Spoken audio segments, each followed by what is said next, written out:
இந்த தேர்தலில் நீங்க ஓட்டு போட போறீங்களா? உங்களுக்கு தான் இந்த வீடியோ. கண்டிப்பா இந்த வீடியோவை பார்க்காம ஓட்டு போட்டுறாதீங்க. நீங்க நினைக்கிற மாதிரி இந்த தேர்தல் அதிமுக, திமுக, தாவேக இடையில நடக்கிற தேர்தல் இல்ல. இது தமிழ்நாட்டுக்கும் ட்ரக் மாஃபியாவுக்கும் இடையில நடக்கிற தேர்தல். இன்னும் 5 வருஷத்துல கனடால இருக்கிற வான்கவர் சிட்டி மாதிரி நம்ம தமிழ்நாடு மாறலாம். கனடான்னு சொன்னதும் வளர்ந்த சிட்டின்னு நினைச்சிடாதீங்க. அந்த சிட்டி எப்படி இருக்குன்னு கொஞ்சம் பாருங்க.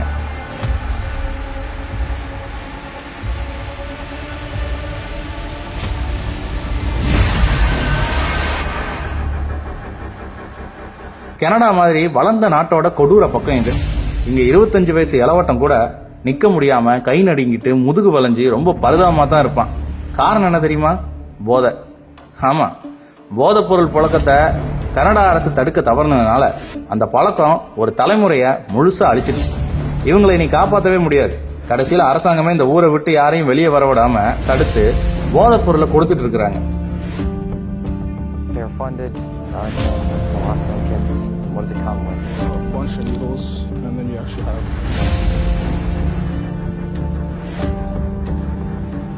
இதே மாதிரி அமெரிக்காவிலையும் பிரச்சனை இருக்கு. சரி, இதுக்கும் நான் ஓட்டு போடுறதுக்கும் என்ன சம்பந்தம்னு கேக்குறீங்களா? நம்ம ஸ்டாலின் ஜாபர் சாதிக் மாதிரியான போதைப் பொருள் வியாபாரிகளை வளர்த்து விட்டு தமிழ்நாட்டை இப்படி கொஞ்சம் கொஞ்சமா மாத்திட்டு இருக்கிறார்.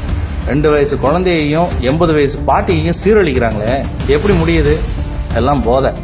மிக மோசமான போத கலாச்சாரம் மனுஷனோட சமநிலையை சிதைக்குது. அவன் மிருகமாகறான். கொஞ்சம் மனசாட்சியோட யோசிச்சு பாருங்க. ஸ்டாலின் ஆட்சிக்கு வர்றதுக்கு முன்னாடி இந்த மாதிரி போத கலாச்சாரமும் குற்றங்களும் நடந்ததா? இப்ப மட்டும் எப்படி?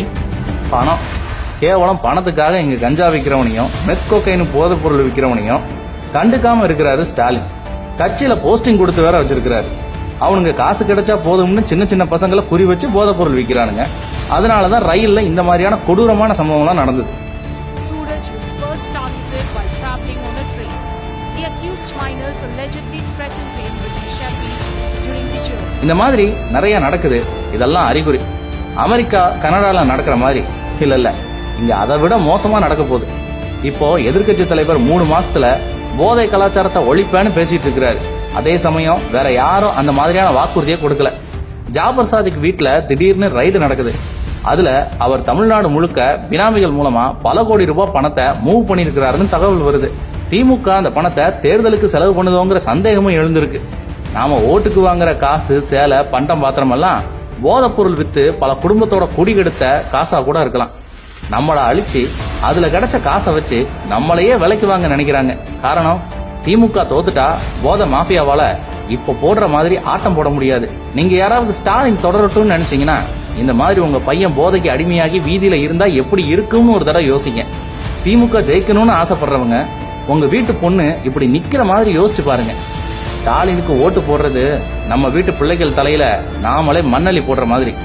போதை வியாபாரிகளுக்கு நாமளே நம்ம குழந்தைகளை பலி கொடுக்கிற மாதிரி. சொல்றத சொல்லிட்டேன். இனி உங்க விருப்பம்.